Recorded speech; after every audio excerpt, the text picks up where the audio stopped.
বন্ধুরে, আমি আল্লাহ তোমার সুসংবাদ দিয়ে বললাম, মানুষ ছেলে কোরআন মানার কারণে আমি আল্লাহ তোমার ইমানদারের খাতায় নামটা লেখাই দিলাম।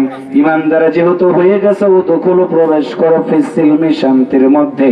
ওয়ালা তাত্তাবিউ খুতুওয়াতিশ শাইতান, শয়তানের অনুকরণ করো না, কারণ হলো শয়তান প্রকাশ্য শত্রু। জবান খুলে বলুন তো, ওই শয়তান বাংলাদেশে আছে না নাই? আরেকটু জোরে বলেন, আছে না নাই? রাসূল বলেন, আল্লাহ তোমার কাছে জানতে চাই, শয়তান তো বলেছে ডান দিক থেকে আসবে, বাম দিক থেকে আসবে, সামনে থেকে আসবে, পিছন দিক থেকে আসবে বান্দার কাছে। আল্লাহ বলেন, বন্ধুরে জানায় দাও, শয়তান সবার কাছে যেতে পারলে ইমানদারের কাছে যেতে পারবে না।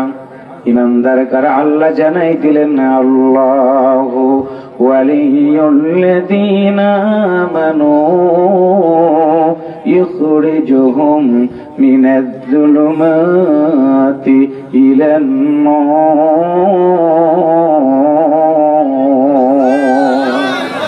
আল্লাহ বলেন, যারা বলে আল্লাহু ওয়ালিয়ুল্লাযীনা আমানু, আমরা তো ঈমানদার, আমাদের একমাত্র বন্ধু হলো আমার আল্লাহ।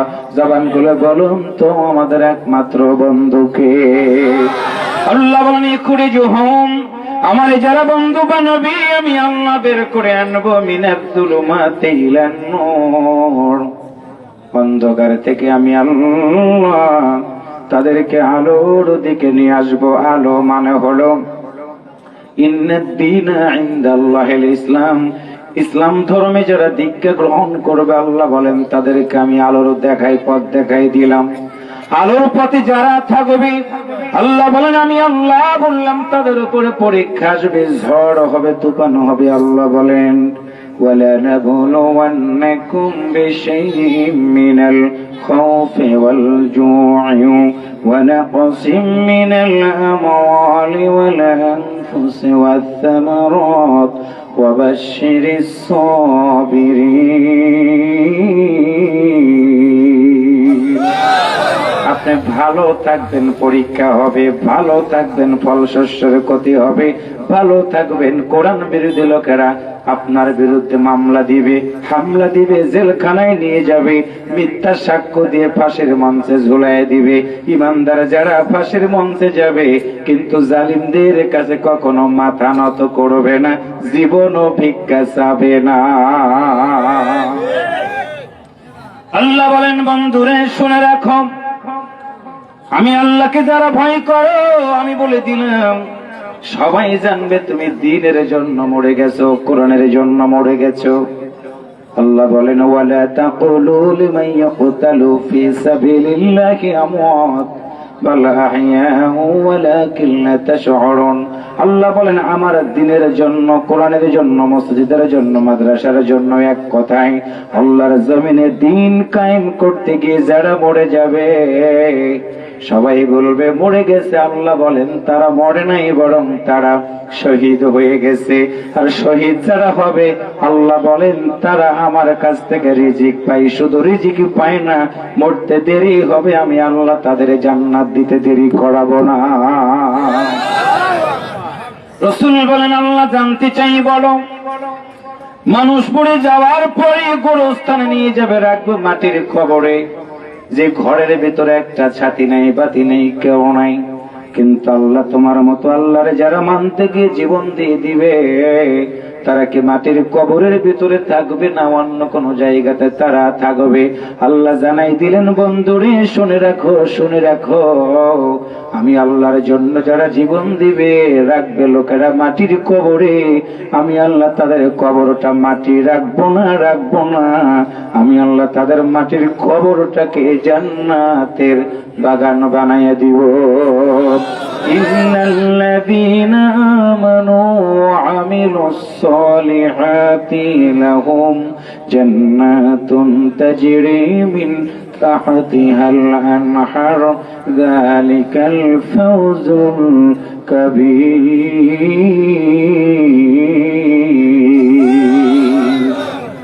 আল্লাহু আকবার। আওয়াজ কমে গেছে গো, আরেকটু জোরে বলেন আল্লাহু আকবার।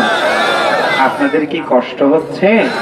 কোরআন টু কোরআন তাফসীর মাহফিল নাম দিয়েছেন, তো এই জন্য কোরআন টু কোরআন পড়ছি, কারণ প্রতিটা আয়াত বলবো, হরফ বলবো, আপনার আল্লাহু আকবার বলবেন, 10টা করে নেকি আল্লাহ আমাদের আমল নামাতে দিবে। আপনাদের কি সওয়াবের দরকার আছে? সব ফেরেশতা বসে আছে, মনে হয় কেউ কোনদিন জমিনের আইল কাটে না। সব ভদ্রলোক, শুধুমাত্র দামি জমিগুলো ছেলেকে রেজিস্ট্রি করে দেয়, মেয়েকে ফাঁকি দেয়, আছে না নাই? 39 কেজি সরিষা নিয়ে 40 কেজি বানায় বিক্রি করে দেয়। ওই যে সাইনবোর্ড আছে মুখে দাড়ি, এমন আল্লাহর বান্দা একসাথে বলেন আছে না নাই? আল্লাহর বান্দারা, আল্লাহ বলেন ওয়াল্লাযীনা কাযযাবু বিআয়াতিনা, আমার আয়াতকে যারা অস্বীকার করবে, ওয়াস্তাকবারু আনহা, এবং অহংকার যারা করবে, উলাইকা আসহাবুন নার, আমি আল্লাহ বলে দিলাম তারা জাহান্নামী হয়ে যাবে। আল্লাহর বান্দারা, দুনিয়ার মানুষ, আমরা পৃথিবীতে এসেছি জাহান্নামের আগুনে থাকতে পারবো না। যার কারণে প্রতিদিন টার্গেট করে আমরা 5 ওয়াক্ত সালাত আদায় করি, আকিমুস সালাত ওয়া তুজ যাকাত ওয়ারকাউ মা'আর রাকিঈন। আল্লাহ বলেছেন বান্দারে জান্নাত দিব তাদেরকে যারা প্রতিদিন নামাজ আদায় করবে, যাকাত প্রদান করবে, রুকুকারীদের সাথে রুকুকারী হয়ে যাবে। একটু আল্লাহু আকবার জোরে বলেন। আল্লাহর নবী কথাগুলো যখন বলতেছিলেন, আমার দিনী ভাইরা, যুবকেরা, পর্দার আড়ালের মা বোনেরা, শুনবেন ভালো করে। হযরত মুসআব রাদিয়াল্লাহু তাআলা আনহু একজন আল্লাহর নবীর সাহাবা ছিলেন। আল্লাহু আকবার জোরে বলেন। আমরা ধনী মানুষ যারা একটা পাঞ্জাবি কিনে 3 মাস 6 মাস পরার পরে আর পরি না, ধনী মানুষ যারা সকালে আতর লাগাই, দুপুরে লাগাই, বিকেলে লাগাই, কিন্তু মুসআব রাদিয়াল্লাহু তাআলা আনহু পৃথিবীর মধ্যে এত বড় ধনী ছিলেন রে ভাই, একটা জামা একবার পরার পরে দ্বিতীয়বার আর তিনি কোনোদিন পরে নাই। নিজের দেশ বাদ দিয়ে অন্য দেশ থেকে সুগন্ধ এনে তিনি নিজের শরীরে ব্যবহার করতেন। অনেক ধনী, অনেক ধনী, অনেক ধনী। যেদিন তার কানের ভিতরে পৌঁছে গেল, আল্লাহ রাসূল বলেছেন, মান ক্বালা লা ইলাহা ইল্লাল্লাহ ফাদাখালাল জান্নাহ, কালেমা যারা পড়বে আল্লাহ তাআলা তাদের জান্নাত দিয়ে দিবে। ওই জান্নাতের ভিতরে যারা যাবে রে ভাই, তাদের জীবনটা ধন্য হয়ে যাবে। মুসআব রাদিয়াল্লাহু তাআলা আনহুর কানের ভিতরে কে যেন এই আওয়াজটা দিয়ে দিলেন। আল্লাহর বান্দারা, মুসআব রাদিয়াল্লাহু তাআলা আনহু সঙ্গে সঙ্গে কালেমা পড়ে মুসলমান হয়ে গেল। বিপদ শুরু হয়ে গেল তার জীবনে। আল্লাহর বান্দারা, 10 মাস মায়ের পেটের ভিতরে আমরা থাকি, 2টা বছর দুধ পান করার পর আমরা আস্তে আস্তে বড় হই। এমন কোন মা নাই, সন্তান যখন কান্না করে রে ভাই, মায়ের অন্তরটা মনে হয় ফেটে যায় সন্তানের কান্না বন্ধ করার জন্য। সেই গর্ভধারিণী মা মুসআব রাদিয়াল্লাহু তাআলা আনহুকে ডেকে বলল, বাবারে, শুনেছি তুমি নাকি কালেমা পড়েছো। মুসআব ডাকতে বলে, মা ঠিকই শুনেছেন, আমি আল্লাহর নবীর কাছে যাই নাই, কিন্তু কালেমা পড়ে মুসলমান হয়ে গেছি। মারহাবা বলেন।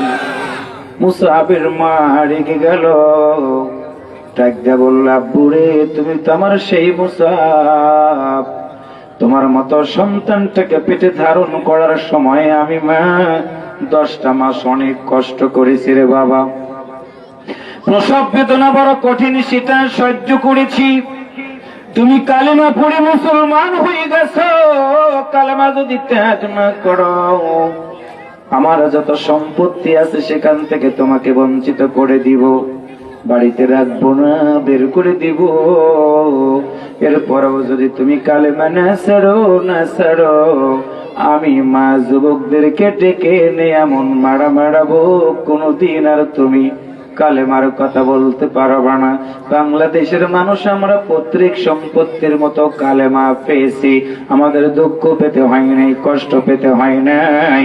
কিন্তু আল্লাহর নবীর সাহাবীরা কালেমা পড়তে গিয়ে এই শরীর থেকে তাদেরকে রক্ত জড়াইতে হয়েছে, যোগ দিতে হয়েছে, পা দিতে হয়েছে, কান দিতে হয়েছে, এমনকি কালেমার জন্য জীবনটা পর্যন্ত দিতে হয়েছে। কথা বলেন ঠিক না ভাইরা? আল্লাহর নবীর সাহাবী মুসআব কালেমা পড়ে মুসলমান হয়ে গেল। গর্ভধারিণী মা মুসআবকে ডেকে বলা, পুরে কালেমাটা ছেড়ে দাও। যুবক মানুষ ডাক দিয়ে বলে, মা কালেমা ছাড়বো না, ছাড়বো না। সঙ্গে সঙ্গে গর্ভধারিণী মা বলে, কালেমা যদি না ছাড়ো আমি অনশন করব, আমি খাবার খাবো না, না খেয়ে খেয়ে আমি মরে যাব। তুমি কালেমা ছাড়বে কিনা বড়। আমার প্রিয় দিনী ভাইয়েরা, মুসআব রাদিয়াল্লাহু তাআলা আনহু বলে, মা একদিন তো তুমিও মারা যাবা, আমিও মারা যাব, কিন্তু শুনে রাখো মা, কালেমা আমি ছাড়বো না, ছাড়বো না। তবে তোমার দুইটা পা জড়ায় ধরে বললাম, মা তুমি খাবার খাওয়া বন্ধ করবা না। মা রেগে গেল। যুবকদেরকে ডাক দেয়া বলো, ও যুবকেরা তোমরা শুনে রাখো, আমার সন্তান মুসআব কালেমা পড়েছে, আমার সন্তানের দুইটা হাত বাঁধো, দুইটা পা বেঁধে চাবুক দিয়ে আমার সন্তানটাকে একের পর এক আঘাত করো। যেই সন্তান মায়ের কথা শোনে না, এমন সন্তানকে আমি দুনিয়াতে দেখতে চাই না, তারে বিদায় করে দিয়ে দাও। আপনারা বলেন তো, হায়াত এবং মওতের মালিক কে? আমার তিনি ভাইয়েরা, যুবকেরা বুঝবা ভালো করে, মায়েরা বুঝবেন ভালো করে। কোন মা চায় না সন্তানের গায়ে কেউ আঘাত করুক। আঘাত করে তো দূরে থাক, কেউ কারো সন্তানকে যদি জোরে কথা বলে, আমার আমির হোসেন ভাইয়ের সন্তানকে যদি আমি জোরে কথা বলি, ভাই বলবে রাকিবুল ভাই আপনাকে অনেক বেশি ভালোবাসে, কিন্তু আমাকে কেন আপনা বলে আমার সন্তানটাকে গালি দিলেন? যেই বাড়িতে থাকলাম, খাইলাম, বিশ্রাম পেলাম, তার কোন সন্তানকে আমি যদি জোরে কথা বলে, আমাকে বলবেন ভাই আমার বাড়িতে আসলেন, খাইলেন, আমার সন্তান যদি অন্যায় করে থাকে আমাকে বলতে পারতেন, কিন্তু তা না বলে আমার সন্তানটাকে কেন আপনি জোরে কথা বললেন? জবাব দেন। তার মানে কোন মা বাবা চায় না নিজের সন্তানটাকে কেউ দুঃখ দিক, কষ্ট দিক। মুসআব রাদিয়াল্লাহু তাআলা আনহু যুবক মানুষ, দুইটা হাত বেঁধে রেখে দিয়েছে, দুইটা পা বেঁধে রেখে দিয়েছে। যুবকদেরকে ডাক দিয়ে বলে, এত জোরে মারো বা চাবুকের আঘাতের কারণে যেন আমার সন্তানটা দুনিয়া থেকে বিদায় হয়ে যায়। মা দাঁড়ায় আছে ঘরের কিনারে, আল্লাহর বান্দার যুবকটাকে মাঝখানে দাঁড় করায় কিতাবের ভিতরে পড়লাম, চাবুক দিয়ে, চামড়ার চাবুক দিয়ে একটা করে আঘাত করে, চামড়া ফেটে ফিনকি দিয়ে রক্ত গুলো জমিনের উপরে টস টস করে পড়ে। মায়ের দিকে তাকায় বলে, মা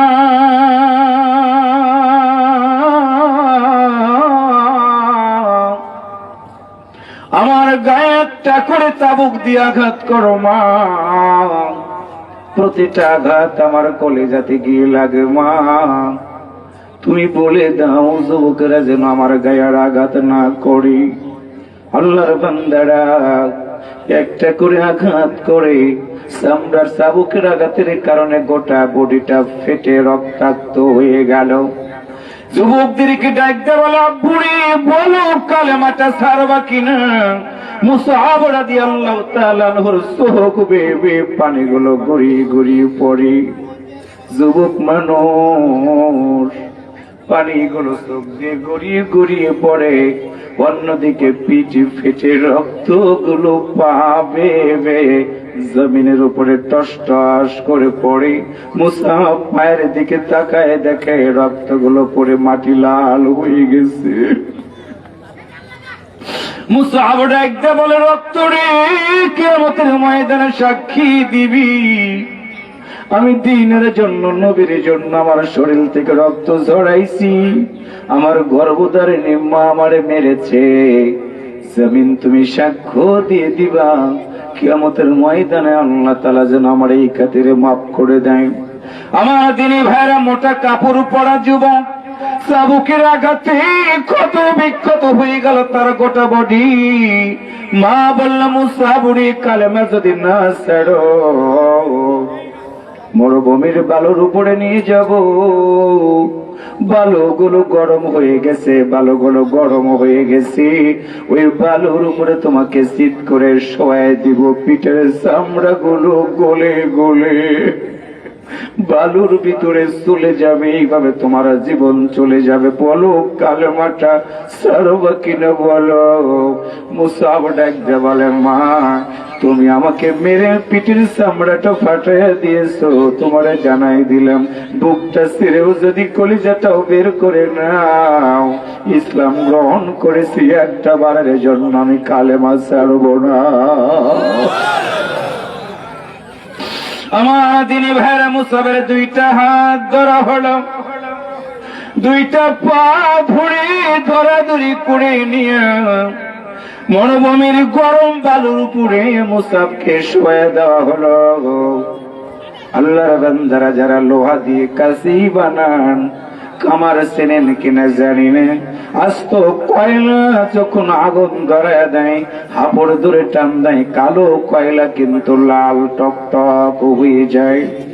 আস্ত লোহা, কালো লোহা, ওই লোহাকে আগুনের ভিতরে দিয়ে যখন লাল হয়ে যায়, ওই সময় হাতুড়ি দিয়ে বাড়ি দিলে যা বানাবেন তাই হয়। হজ করতে যারা গিয়েছেন তারা জানেন, মরুভূমির বালুর উপরে পা দেওয়া যায় না, পা দেওয়া যায় না, পাথরের উপরে পা দেওয়া যায় না, পা দেওয়া মাত্র পায়ের উপরে ফসকা পড়ে যায়। মুসাবকে দুই হাত ধরে দুই পা ধরে বালুর উপরে যখন রেখে দেয়, মুসাবের চামড়া গুলো গলে গলে বালুর সাথে মিশে গিয়ে গরম বালুগুলো মুসাব রাদিয়াল্লাহু তাআলা আনহুর পিঠের সাথে লেগে যায়। দমটা বন্ধ হয়ে গেল, জ্ঞানটা হারিয়ে ফেললেন মুসাব। লোকেরা ভাবলো মুসাব মনে হয় দুনিয়া থেকে বিদায় হয়ে গেছে। এইটা ভেবে মৃত সন্তান ভেবে ছেড়ে চলে গেল। যখন দুপুর গড়িয়ে সন্ধ্যা হয়ে গেল, মুসাব রাদিয়াল্লাহু তাআলা আনহুর আল্লাহ তাআলা জ্ঞানটা ফিরিয়ে দিলেন। তাকায় দেখে বালুর উপরে শুয়ে আছে মুসাব, তার পাশে কেউ নাই। আল্লাহর বান্দারা এক পা দুই পা করে উঠে দাঁড়ানোর চেষ্টা করে, পারে না। রক্তগুলো গড়িয়ে গড়িয়ে পড়ে বালুগুলো লাল হয়ে গেছে। মুসাব রাদিয়াল্লাহু তাআলা আনহু, আমার তিনি ভাইরা, এক পা দুই পা করে হেঁটে হেঁটে আল্লাহর নবীর হুজরা পর্যন্ত হাজির হয়ে গেল। সেইখানে গিয়ে দেখে রাত হয়ে গেছে। আল্লাহর নবী সাল্লাল্লাহু আলাইহি ওয়াসাল্লাম ফজরের আযান হওয়ার পরে নামাজে দাঁড়ানোর জন্য এক পা দুই পা করে যখন বের হলেন, দাঁড়ায় দেখে রে ভাই, একজন যুবক দাঁড়ায় আছে, একজন যুবক দাঁড়ায় আছে, গোটা বডি রক্ত আর রক্ত।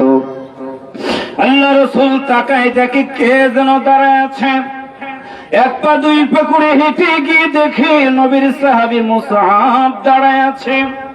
আল্লাহ নবী ডাক দিয়ে বলে, কে তুমি? যুবক ডাক দিয়ে বলে, আমার নাম হলো মুসআব। আল্লাহর নবী তাকায় দেখে মুসআবের শরীরটা ফেটে ফেটে রক্তগুলো গড়িয়ে গড়িয়ে পড়তেছে। রাসূল ডাক দিয়ে বলেন, তুমি কি সেই মুসআব যে মুসআব একটা জামা দ্বিতীয়বার গায়ে দিত না? তুমি কি সেই মুসআব যে মুসআব অন্য জায়গা থেকে সুগন্ধি এনে ব্যবহার করতো নিজের শরীরে? আজকে তোমার এইরকম অবস্থা কেমনে হয়ে গেল তুমি কি বলবে না?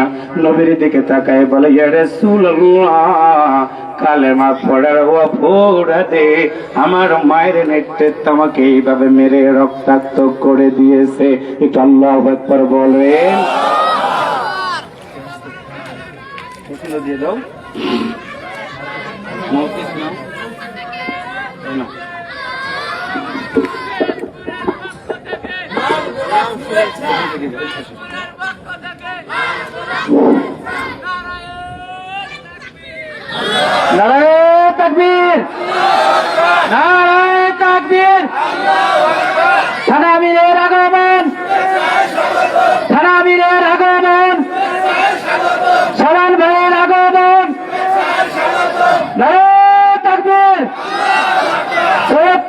পক্ষ থেকে ফরিদপুরের পক্ষ থেকে নারায়ে তাকবীর, নারায়ে তাকবীর।